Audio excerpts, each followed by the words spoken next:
So, bore da, a chroeso cynnes I webinar Fforwm Seilwaith Wyrdd Cymru. Do you remember when you were in school and they'd cut the grass on the playing fields, and for ages afterwards, there'd be all these clumps of soggy clippings all over the place? It's the same for road verges and most amenity grassland. That biomass goes back into the soil to re-fertilise the grass, and add that to the nitrogen from traffic pollution, and you've got a recipe for fast-growing rank grass that needs mowing more and more frequently.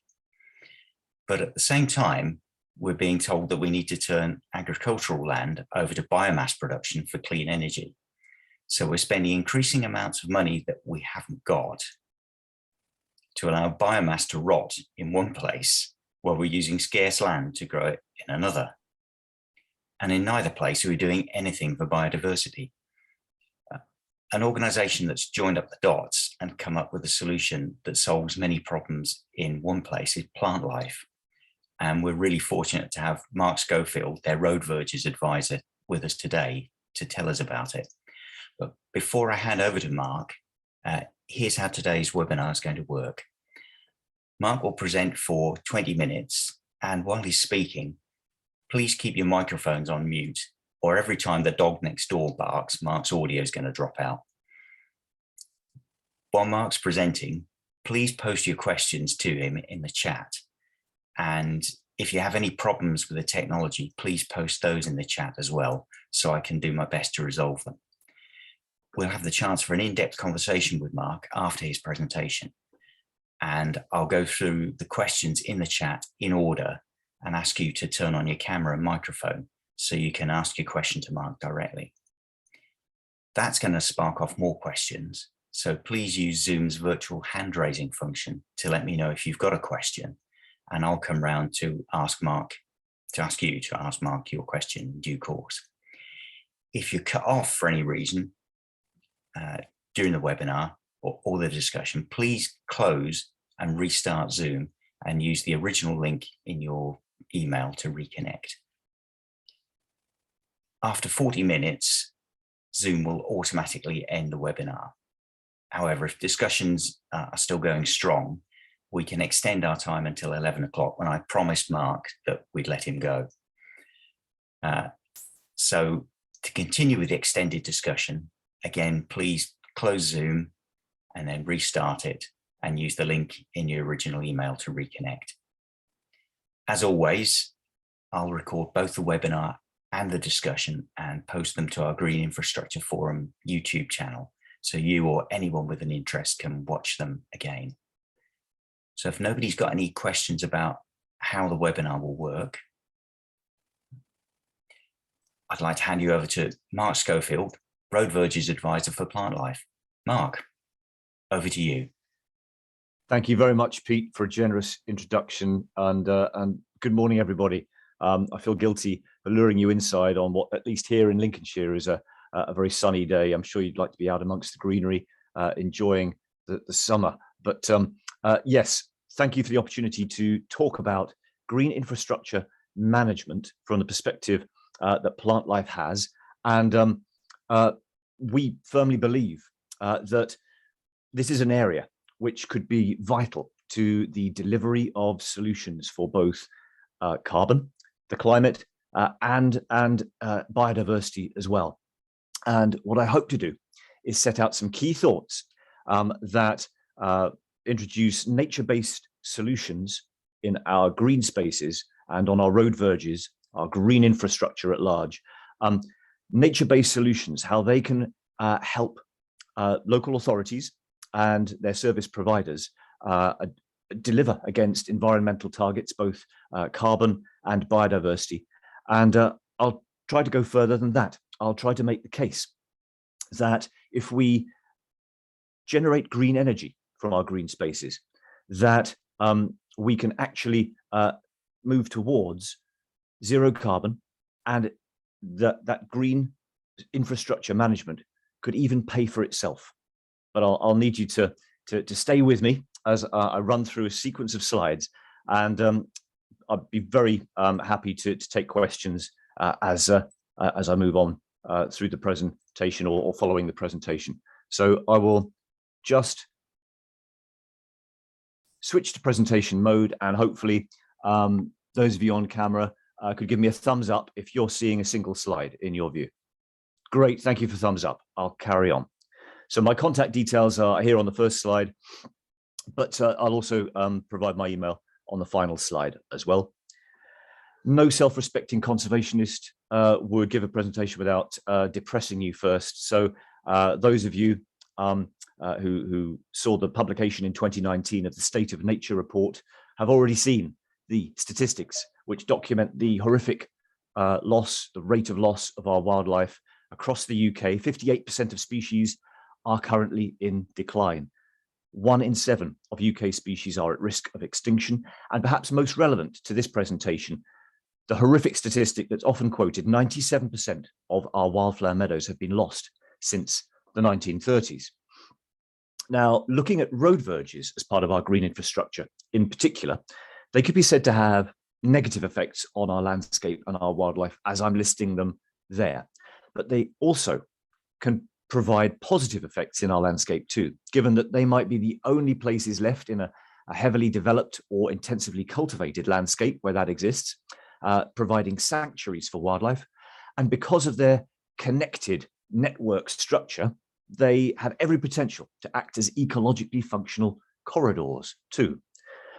You could, based on the countryside that the roads run through, be looking at, for want of a better term, black lines on a green background, where maybe they are more disruptive and damaging to the environment than they help them. But in other areas, lowlands with urban areas, intense arable cultivation, they can act as lifelines for nature, connecting up important places where nature can do well, such as in nature reserves, and connecting them to our back gardens, our public green spaces.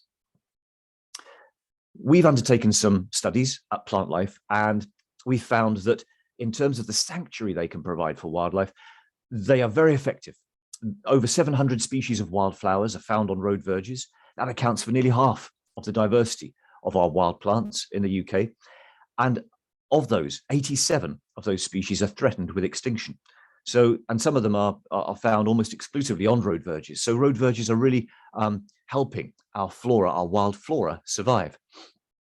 And when we consider the road areas of our rural roads, of our rural road verges, they are equivalent to about half of the area of our flower-rich grasslands. So this is a significant contribution to the conservation landscape.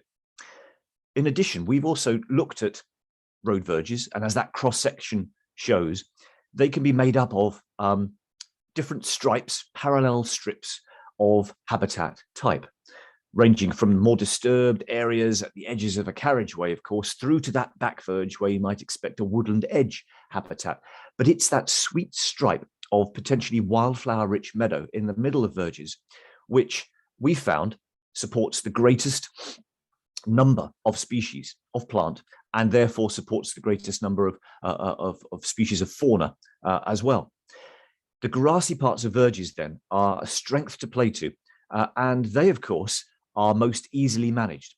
Herbaceous growth is more easily managed than woody growth, trees, scrub, when we're looking at, of course, maintaining safe sight lines on the green part of our road infrastructure, safe pullover zones where there might be transverse grip drainage, and of course, safe surface flood mitigation, safe surface drainage. Looking at accompanying habitat, hedgerows of native species are next most important in terms of the biodiversity they provide. So the winning combination, we would say, is a well-managed, species-rich, grassy open verge, which ticks the box for safety, ticks the box for biodiversity, but is also accompanied by a species-rich hedgerow. The management of these features is key, and I'll go on to explain how we would advocate for their optimal management.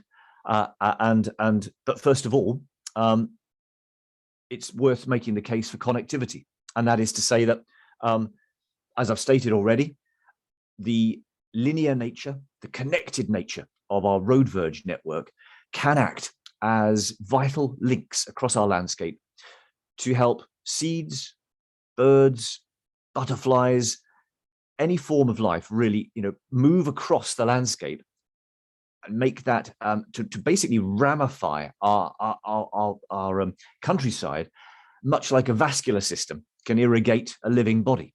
And with that kind of metaphor in your imagination, think of how nature reserves can supply the blood supply of wildlife right to where it's needed to provide ecosystem services wherever it is.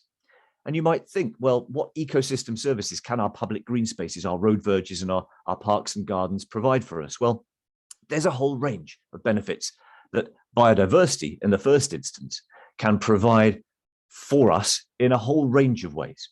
For example, the right vegetation with the right rooting structure and the right soil conditions will prevent erosion of that soil, and it will regulate water in the way that better infiltration of ground will reduce the risk of surface flooding, thereby mitigating risks to the safety of our highways and public areas. Then, of course, green and growing plants, they're fixing carbon, they're part of our climate solution, and of course, they're incorporating that into soil through soil organic matter as well. Again, part of the benefits package.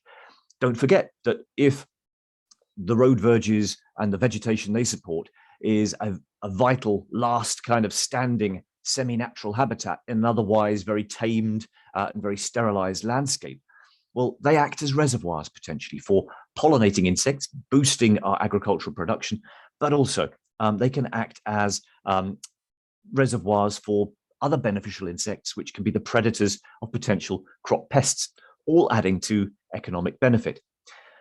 We can see that if we manage vegetation and collect cuttings that and avoid the rotting down of material into watercourses, that can reduce the nutrient loading on our watercourses and on our drains, ditches, dikes, river systems, and therefore have a positive effect on our water-based wildlife, but also on the quality of our drinking water too. And let's not forget the soft benefits of the ecosystem services provided by our green spaces. They're great for us in terms of our mental and physical well-being.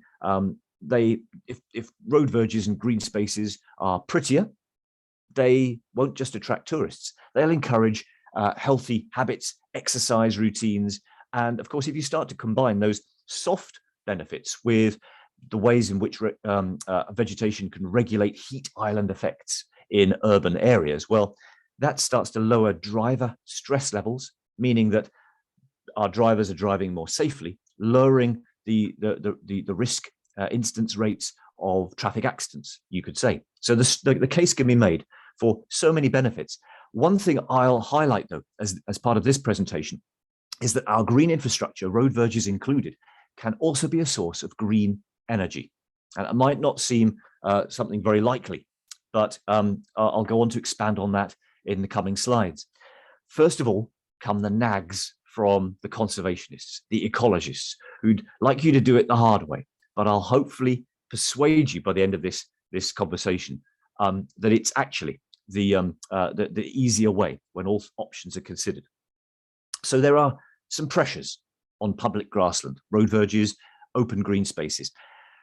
From a biodiversity point of view, they're often cut too frequently, meaning that plants don't have the opportunity to set seed, to flower, that invertebrates don't have the opportunity to complete their life cycles from egg through larva to adult and egg again.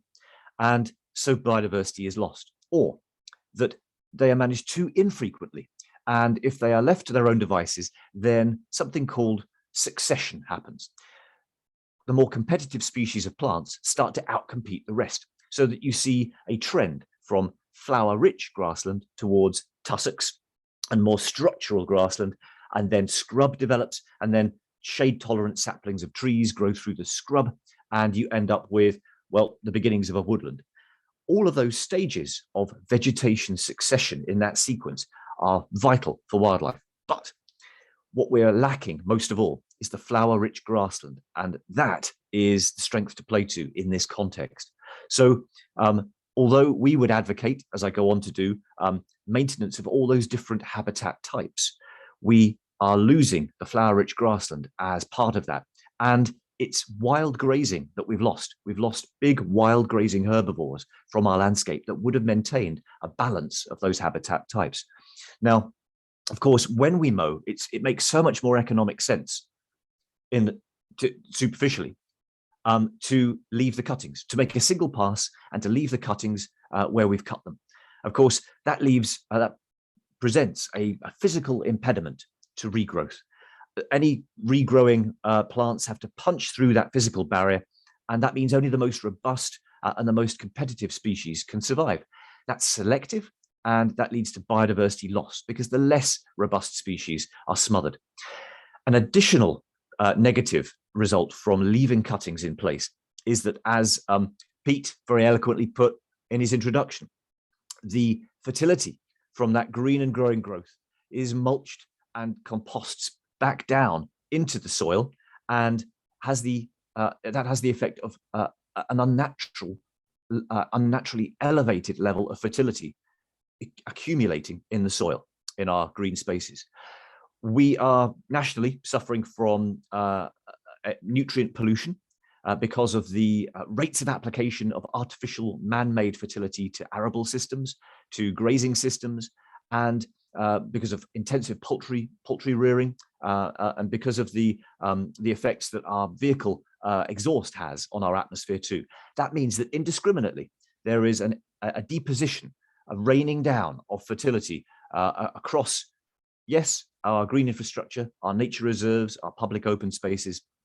And that accumulation of fertility is conferring an advantage to the more competitive species of plants, which will make use of that fertility to overtop, overshadow, and outcompete other plant growth, other species of plants, leading to biodiversity loss.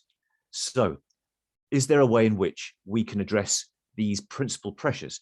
Can we, in effect, imitate the action of ancient grazing wild animals, which actually maintained a balance in our vegetation type, in our habitat type, and help maintained both structural green space and flower-rich green space?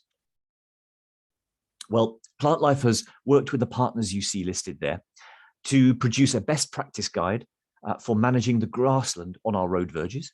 And that sets out a management approach which not only is better for wildlife, but also, we contend, delivers a long-term reduction in management costs. And I'll go on to explain why we make that claim. So here's a management calendar excerpted from that best practice guide, which you can see basically hinges on management that's either one cut or two cuts a year, but an avoidance of cutting from April through to July and August inclusive.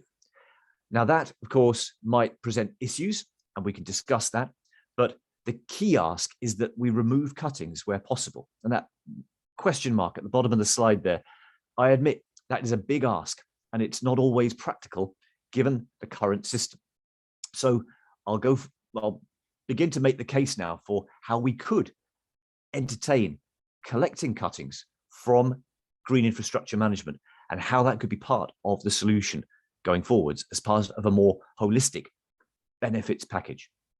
So the management of organic waste is something that, if we start at the top of the slide, is generated by us in towns and cities as we generate food waste.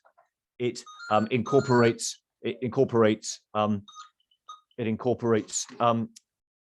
the use of, or it incorporates vehicle emissions, and it incorporates our agricultural waste and residues as well. They feed into a problem that we have now in the UK and in England. The Environment Act 2021 has called for the segregation of putrescible or rotting organic matter from landfill. That's a way of avoiding the fugitive release of methane into the atmosphere as that organic matter decomposes in anaerobic conditions while buried underground. So this has implications coming up for England, but in Wales, you're ahead of the game. And I'll go on to illustrate that in the next slide. But effectively, if we can take that organic waste, which could comprise food waste, sewage, manure, grass cuttings, and we put it through a system known as anaerobic digestion or an artificial stomach, then we can stand to generate biogas, which is a part of a renewable energy solution, and leftovers in that process, the liquid digestate, can be used as a fertilizer to return nutrients to the soil, reducing the need, reducing our dependency on man-made fertilizers, which are only becoming more expensive and have a finite supply. And fibers, they can be a peat substitute in as propagation medium for horticultural growing.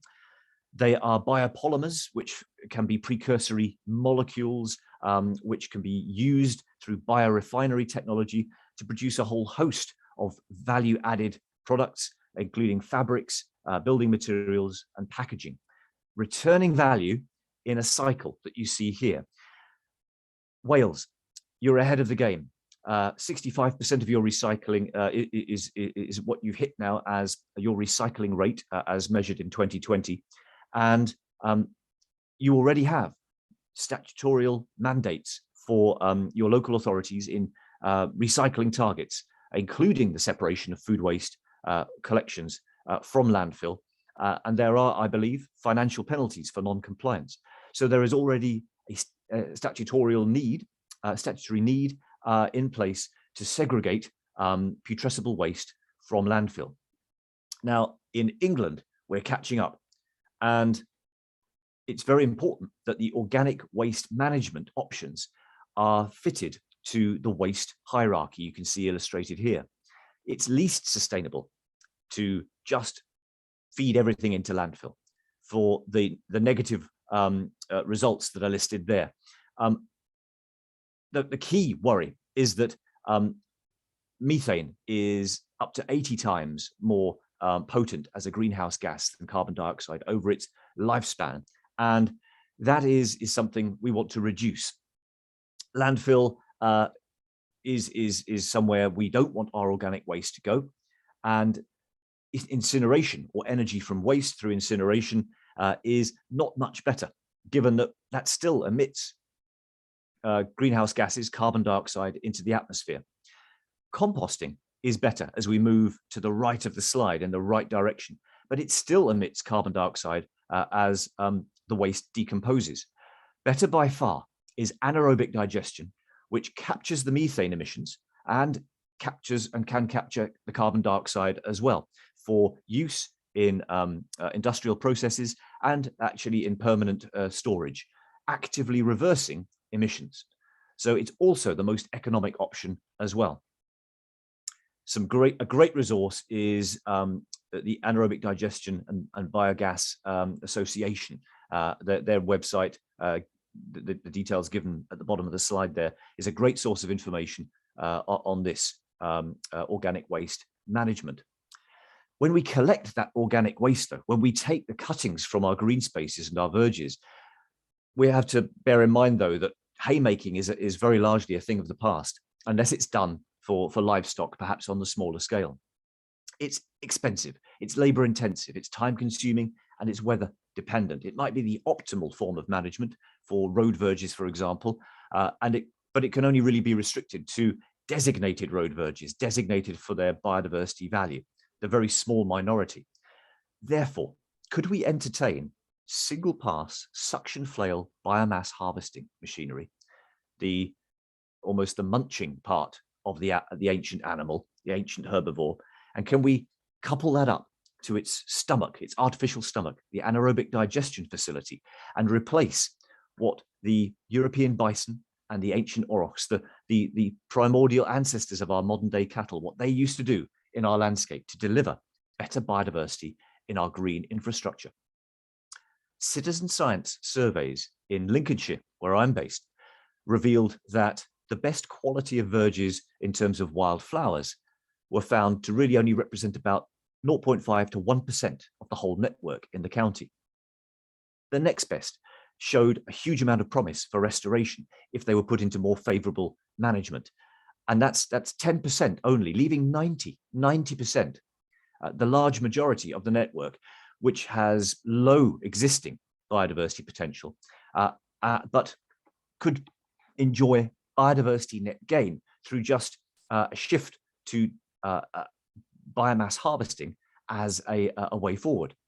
So biomass harvesting with a suction flail could be quite destructive to nature reserves, but it could be seen as a way to complement their management and mainstream better practice for the vast majority of the network, whilst offering potentially an attractive business opportunity. This is how maybe we could maintain a linear mosaic on road verges and indeed on pathway edges in larger green spaces. You can see here what this cross-section tries to illustrate is a decreasing frequency of disturbance from carriageway towards the back verge, and a timing that allows a gap in the middle of the year for regrowth, reflowering, and peak invertebrate activity. This is what it might look like in practice when hay is being made, but when we're using a biomass harvester with a suction flail, then that material is removed in one pass.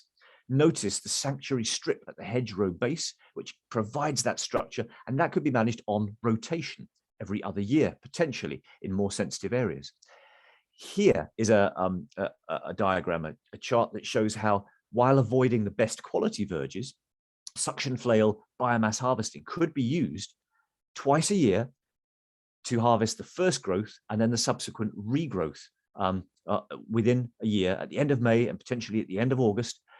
It's found that this 12-week regrowth window provides that vital window for regrowth and biological activity that benefits biodiversity, but it also presents the sweet spot for energy recovery. It provides, according to the scientific literature, the best energy returned over energy invested.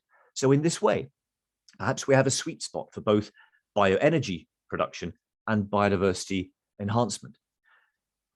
Wales, Montgomeryshire, led the thinking and the trial of this kind of biomass harvesting in 2005. And you can see here that biomass harvesting from road verges succeeded in generating 11 tons of fresh weight per hectare of biomass. And they determined that the cuttings from those operations could be used in anaerobic digestion. Inspired by that, picking up the baton and running with it, in Lincolnshire, while I was working for the Lincolnshire Wildlife Trust, we worked together with partners listed here, including the local Highways Authority, Lincolnshire County Council, and we hired a machine from the continent. We borrowed it from the Belgians, and we worked with partners, academic partners, you can see listed here, and consultants. We studied the chemical constituents of what we were harvesting.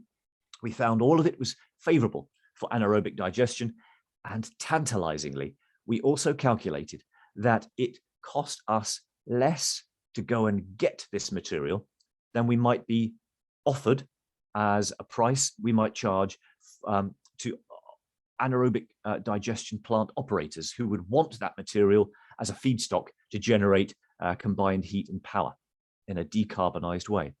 Could we, therefore, be cost neutral, or even could we be in profit for managing vegetation in this way? So in 2018, in Lincolnshire, a machine was developed based on a JCB fast track tractor, but it didn't have to be that model of tractor, but a trailer and a suction flail were fitted to it, and better efficiencies were achieved. So we're seeing very encouraging results in this area, but that's for road verges. And of course, there are a whole range of machines for cutting and collecting biomass, herbaceous perennial biomass in our green spaces, depending on the context. And if you haven't seen it already, I'd strongly recommend viewing a video put together by the Wales Biodiversity Partnership under lockdown, their conference, recorded as a YouTube video you can now watch, running through all of those different machinery solutions you see listed there, often with high tips into trailers so that you can either dispose on site in rot down piles, or you could ensile that material and provide it for anaerobic digestion. You may well be asking though, well, just how much of a resource in terms of road verges and public green spaces is out there in Wales? Well, collectively, road verges across the UK as a whole, their area amounts to some 2,600 square kilometres, or 1.2% of the area of the UK. Now, that's approximately the size of Gwynedd. So that's just to set that in context. But you could say it's hidden in plain sight. It's land that we wouldn't use to grow food. So it's not in conflict with our food security or our best and most versatile arable or agricultural land. Instead, it's marginal land. It's a Cinderella habitat that really doesn't really see much funding. It's taken for granted, but it could power us more sustainably, as well as provide nature with its recovery that is much needed. Here's a table that simply rank orders road length by local authority throughout Wales. And as you might expect, it by far and away the longest amount of road is in Powys, right the way down there to tiny Merthyr Tydfil. But what we have is a sense of scale and a total of some 34,550 kilometres of road, excluding trunk A roads and motorways, are throughout Wales. About 8% in Wales of the UK's road network. And that is a figure recently refined by research work undertaken in Exeter using Google Street View to refine existing government statistics. Again, using based on that study in the University of Exeter, some estimates have been made of road verge widths and total areas throughout Wales. And you can see here that the total area of road verges in Wales is equivalent to about the area of Cardiff City and County, highlighted in red there. What are we really dealing with in terms of the challenge on the ground? Well, mean verge widths, where a verge is present, so excluding where it's absent, we see that urban verges can be really quite broad, some 13.2 meters on average, whereas rural verges are about 4.5 meters wide, but they are more consistent in their width in rural areas. Whereas if we look at the average total width of both verges combined, including the median reservation, then including those verges including those roads lengths where there is no verge or they are verge-less, then the urban verge total is actually much less, not much more than a couple of meters on average overall, and rural verges are actually a little bit higher. So, based on that overall 14,200 hectares of road verge throughout Wales, and what the Office of National Statistics estimates is just over 3,000 hectares of publicly accessible green space, how much biomass could that provide? I've given some sources down below so that you can replicate these results and correct me where I've gone wrong. But the back of my envelope says that assuming only half of verges and publicly accessible green space can be harvested across Wales, then 2 harvests, as I showed earlier in previous slides, 2 harvests per year could provide power for some 12,800 homes, equivalent to 8 onshore wind turbines. Ballpark figures. They're there to be refined and corrected, but it's worth also bearing in mind that co-digestion of food waste with grass cuttings provides a greater efficiency of biomethane production, according to recent scientific research. So the positives are all strong, including that what we were able to show in a Lincolnshire case study was that biomethane yield from roadside biomass actually outperforms purpose-grown maize. I'm conscious of time, so I'll move through the next few slides at pace, but I just wanted to show that there are a range of examples where public and private sector are making use of biomethane as a replacement for fuel, diesel fuel, and that's delivering huge savings to carbon targets. In fact, New Holland has produced a T6 methane-powered tractor. It's been in production since 2019. It has nearly eliminated its particulates. It has an 80% reduction in CO2 emissions and enjoys a 30% saving in running costs. So in effect, the animal, the beast that is going out and harvesting this biomass, if powered by a vehicle, an engine that runs on biomethane, is effectively feeding itself. It's effectively perfectly circular in the way it uses energy, generates combined heat and power as part of our fossil fuel solution, and delivers a biodiversity solution as well. just bringing in green spaces, inspired by a recent report from Green Space Scotland. They advocate the use of ground source heat pumps in public open spaces, which could address fuel poverty as part of decarbonised heating grids for housing, and could attract subsidies through carbon targets. But of course, where you have a ground sourced heat pump, you want that ground temperature to be high, and you have a heat exchange pipework under the ground. That means you don't want to grow trees on that ground whose roots would interfere with that pipework and whose canopies would shade that ground, lowering its temperature. So instead, we need an open space. If we're going to have an open space, why not make that open space a wildflower-rich meadow, which needs to be biomass harvested twice a year, which generates the biomass and all the benefits that I've listed already, which could attract subsidies through carbon reduction, and could also attract funding through the delivery of biodiversity net gain in the form of biodiversity credits. And furthermore, we're delivering benefits to our economy and reducing burden on our NHS by increasing our health and well-being. And recent advice I've received from a heating consultancy is that the return circuit of that ground sourced heat pump is best used up, that residual heat is best used up in community food growing, polytunnels, glass houses, addressing food poverty, and with all the societal benefits of social inclusion, social involvement, and employment. So what's not to like in that benefits package, or that stacking of benefits on green spaces? It's all adding up. And I'll just finish by running through how we can invest in lower maintenance and cost saving, because that nutrient pollution problem, as illustrated here, can be tackled by the removal of cuttings, so that in subsequent growth seasons, in subsequent years, there's less volume and a lower rate of regrowth, and that is a reduced requirement on management, meaning that local authority staff and service providers can actually shift their service towards enhancing biodiversity rather than simply tackling overgrowth. And Gwent Green Grid and Nature Isn't Neat campaign coming out of Monmouthshire is a great way in its code of practice. It shows some great illustrations on how we can allow flowering plants to fulfill their life cycles, providing better for wildlife through two key approaches, which you can take one or the other or both combined: rotational management, as illustrated there, and incremental management, where we take an increasing bite outwards from thoroughfares and functional spaces as the year progresses.